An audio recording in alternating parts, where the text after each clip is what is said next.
گانا سننے کا عذاب۔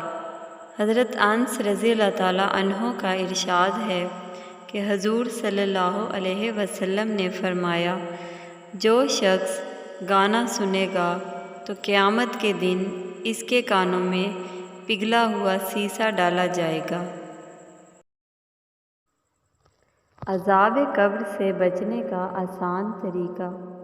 حضرت محمد صلی اللہ علیہ وسلم نے ارشاد فرمایا، جو سورہ ملک کو ہر رات پڑھے گا اللہ پاک اس کو قبر کے عذاب سے بچائے گا۔ ابن ماجہ۔ اس کو پڑھنے میں 5 منٹ لگتے ہیں۔ کوئی ایک اچھا عمل زندگی میں ایسا ہونا چاہیے جو روزانہ کیا جائے۔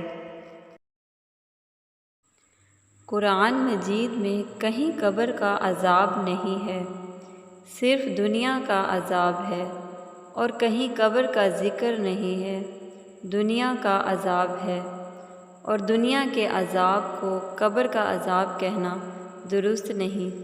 عقل والوں کے لیے نشانات ہیں قرآن مجید میں۔